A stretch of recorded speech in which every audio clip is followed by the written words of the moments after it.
அனைவரும் திருமண மண்டபத்துக்கு வந்து சேர்ந்தார்கள். பல தேசத்திலிருந்தும் மக்கள் திருமண நிகழ்ச்சியை பார்க்க கூடியிருந்தனர். திருமண நிகழ்ச்சிக்கான ஏற்பாடுகள் நடைபெற்றன.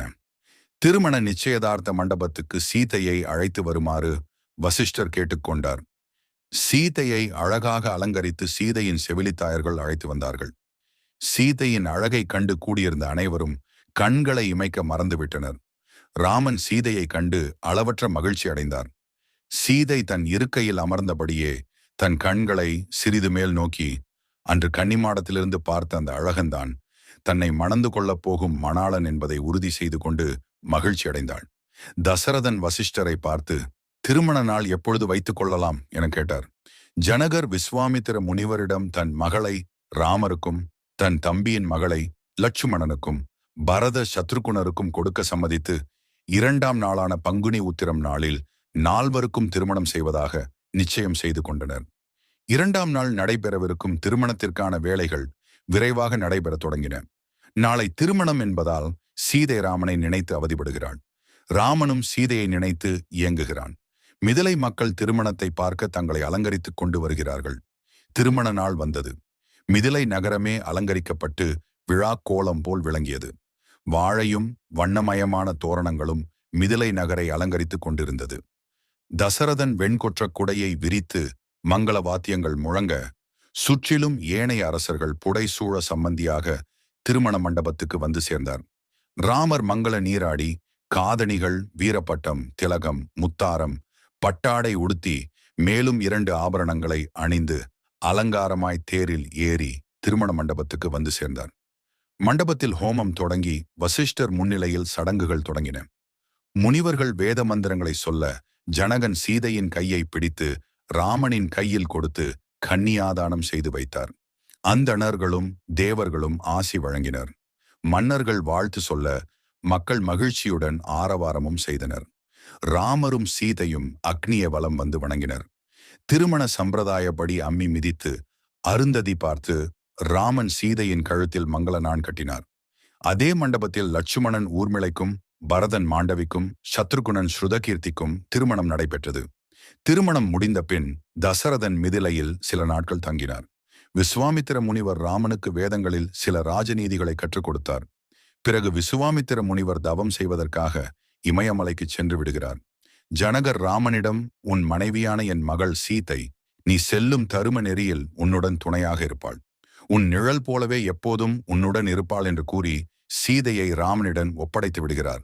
பின்னர் தசரதர் தமது சுற்றமும் பரிவாரங்களும் சூழ ஜனகரிடம் விடைபெற்று கொண்டு புறப்பட்டார். ஜனகர் 4 பெண்களுக்கும் சீதனம் தந்து அறிவுரை கூறி வழி அனுப்பினார். ராமர் சீதையுடன் தனித்தேரில் புறப்பட்டார். தசரதன் மற்றும் குமாரர்கள் போகும் வழியில் சில தீய சகுனங்கள் ஏற்பட்டன. மயில்கள் இடப்பக்கத்திலிருந்து வலப்பக்கமாக சென்றன. இது நல்ல சகுனமாகும். காகங்கள் வலப்பக்கத்திலிருந்து இடப்பக்கமாக சென்றன. இது தீய சகுனமாகும். இந்த சகுனத்தால் தசரதன் தயங்கி நின்றான்.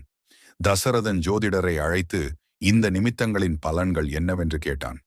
ஜோதிடர் ஆராய்ந்து, முதலில் இடையூறு வரும், பின்பு அந்த இடையூறு நீங்கி நன்மைகள் உண்டாகும் என்று கூறினான். அவர்கள் சிறிது தூரம் சென்றதும் எதிரே பூமி அதிரும்படியாக கையில் கோடாரி ஏந்திய ஒருவன் அவர்கள் முன் தோன்றினார். அவர் பெயர் பரசுராமர். இவரது வரலாறு பின்வருமாறு. மகாவிஷ்ணுவின் 6வது அவதாரமாக பிராமண குலத்தில் தோன்றியவர் பரசுராமர் ஆவார்.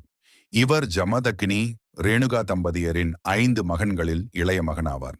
இவர் சிவபெருமானை நோக்கி கடும் தவம் இருந்து பரசு எனும் கோடாரியை பெற்றார்.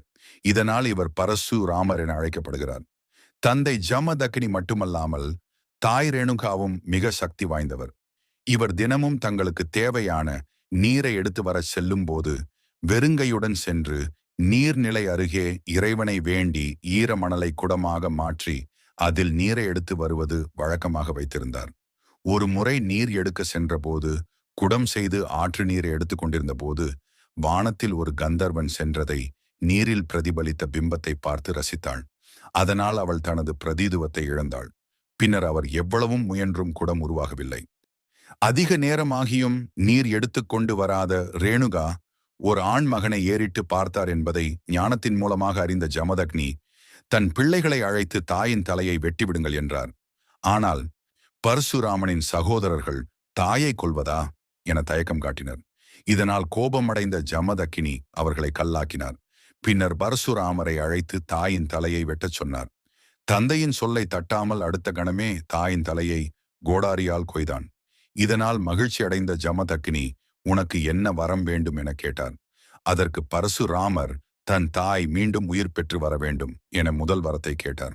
இரண்டாவது வரமாக கல்லாக்கிய தன் சகோதரர்கள் மீண்டும் உயிர் கொடுக்க வேண்டும் என கேட்டுக்கொண்டார். பரசுராமன் கேட்ட வரத்தை கொடுத்து பெருமை அடைந்தார் ஜமதக்னி முனிவர்.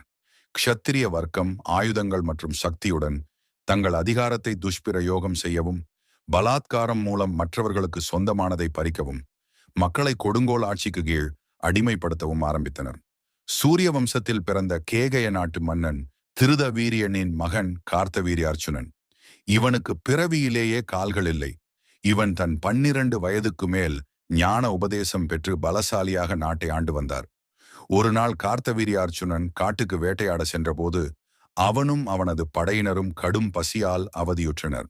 அப்போது ஜமதக்னி முனிவர் தன்னிடமிருந்த காமதேனு என்னும் தேவ பசுவின் உதவியால் அவர்கள் அனைவருக்கும் அறுசுவை உணவளித்தார். மன்னர் கார்த்தவீரியார்ச்சுனன் முனிவரிடம், காட்டில் வாழும் உமக்கு காமதேனு தேவையில்லை, ஆகவே அதை எனக்கு கொடுங்கள் என்று கேட்டான். முனிவர் தர மறுத்துவிட்டார்.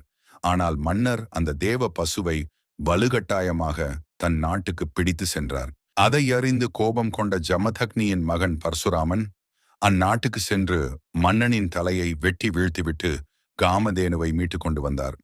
இதை அறிந்த ஜமதக்னி முனிவர், அரசனை கொன்றது ஒரு பிராமணனை கொன்றதை விட பெரும்பாவச் செயலாகும்.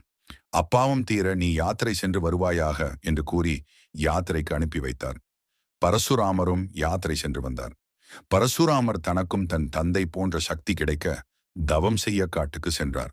அச்சமயத்தில் கார்த்தவீரியார்ச்சுனனின் புதல்வர்கள் பரசுராமனை பழிவாங்க நினைத்து பரசுராமனின் தந்தை தனியாக இருந்த நேரம் பார்த்து தலையை வெட்டிவிட்டனர். அதை பார்த்த ரேணுகாதேவி கத்தினாள். தன் தாயின் அழுகையொலி கேட்ட பரசுராமன் வீட்டிற்கு திரும்பிச் சென்றார். அங்கே தன் தந்தையின் தலை வெட்டப்பட்டிருப்பதை பார்த்த பரசுராமர் கடும் கோபம் கொண்டு கோடாரியை ஏந்தி கொண்டு கார்த்தவீரியார்ச்சுனனின் புதல்வர்களை வெட்டி வீழ்த்தினான். அதோடு தன் கோபம் தீராமல் 21 தலைமுறைகள் சத்திரியர் வம்சம் தழைக்காமல் இருக்க அவர்களை நாசம் செய்வேன் என்று சபதமேற்றுக் கொண்டார். பிறகு தந்தையின் தலை மற்றும் உடலையும் ஒன்று சேர்த்து கடைசி கடமைகளை செய்து முடித்தார். ஜமதக்னி முனிவர் சப்தரிஷி மண்டலத்தில் நட்சத்திரமாக பிரகாசித்தார். பரசுராமன் தான் செய்து கொண்ட சபதத்தின்படி 21 முறை உலகை வலம் வந்து சத்திரியர்களை வதம் செய்து வந்தார். இந்த பரசுராமரை எதிரே பார்த்ததும் தசரதன் கலங்கி போனான். சத்திரியர்களை வேரோடு அழிக்கும் இந்த பரசுராமன் தனது குமாரன் ராமனை ஏதாவது செய்து விடுவானோ என்ற பயம் தசரதனுக்கு வந்தது. எதிரே வரும் பரசுராமரை யாரோ என்று எண்ணி ராமனும் பரசுராமனை பணிந்து வணங்கினார். பரசுராமனோ கோபம் தணியாமல், ராமா, பழுதுபோன சிவதனுசை ஒடித்ததால் நீ வீரனாகிவிட முடியாது. நீ வீரன் என்றால் வந்து என்னுடன் போரிடு என்றான். அதற்கு தசரதன், பரசுராமா, உனக்கு சாதாரண மானுடர்களாகிய நாங்கள் சமமா? உன் வீரத்தை பற்றி அனைவருக்கும் தெரியும் தானே? ராமனோ இளம் பாலகன். ராமன் அறிந்தும் அறியாமையாலும் ஏதாவது பிழை செய்திருந்தால் கோபத்தை தணித்து பொறுத்தருளுவாய் என்றார். இவ்வாறு தசரதன் பலவாறாக கெஞ்சி அழுது முயற்சித்தான். அதை சட்டை செய்யாமல் பரசுராமன், ராமன் முறித்த சிவதனுசு பழுதுபட்டது என்றும், ராமனால் முடிந்தால் என் கையில் இருக்கும் விஷ்ணு தனுசை முறித்து ராமன் வீரன் என்று நிரூபித்து காட்டட்டும் என்றான். ராமர் பரசுராமர் கையில் இருந்த விஷ்ணு தனுசை வாங்கி அதை வளைத்து நான் பூட்டினார். அம்பை குறிபார்த்து, பரசுராமரே, நீர் ஜமதக்னியின் புதல்வன், தவம் மேற்கொண்டவர். உம்மை கொல்லல் தகாது. ஆனால் நான் இந்த அம்பை வில்லில் பூட்டிவிட்டதால் அதற்கு ஒரு இலக்கு வேண்டுமல்லவா? இப்போது சொல், என் அம்புக்கு எது இலக்கு என்றான் ராமன். பரசுராமர் திகைத்தார். ராமா, நீ யார் என்பதை நான் புரிந்து கொண்டேன். ராம பாணத்திற்கு இலக்காவது யார்? ராமா, உன் அம்புக்கு என் தவத்தின் வலிமையை தருகிறேன் என்று சொல்லி வில்லை தளர்த்தினார்.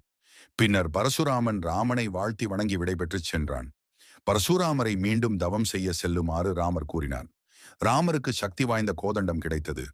ராமரை தொழுது விடை பெற்று சென்றார் பரசுராமர். மயங்கி வீழ்ந்த தசரதனை ராமர் தேற்றி எழுப்பினார்.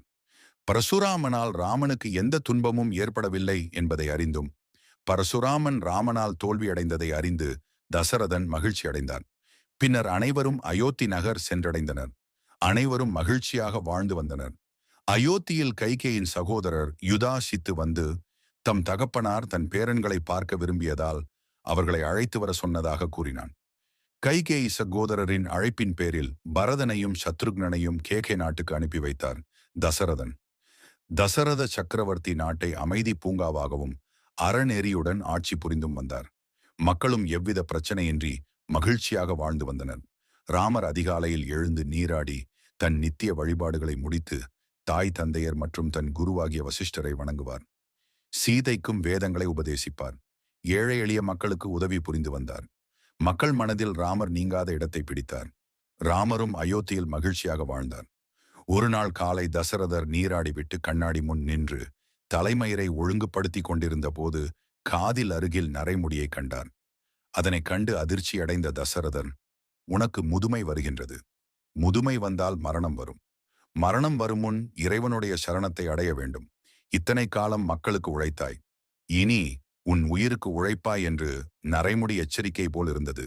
மரணத்திற்கு முன் கானகம் முக்தியை அடைய வேண்டும் என்று விரும்பினார். ராமருக்கு விரைவில் முடிசூட்டிவிட்டு சீக்கிரம் துறவரம் மேற்கொள்ள விரும்பினார். அடுத்த பதிவில் தசரதன் பெற்ற சாபத்தை பற்றி பார்ப்போம். இந்த பதிவை உங்கள் நண்பர்கள், உறவினர்கள் என அனைவரும் தெரிஞ்சுக்க ஷேர் பண்ணுங்க.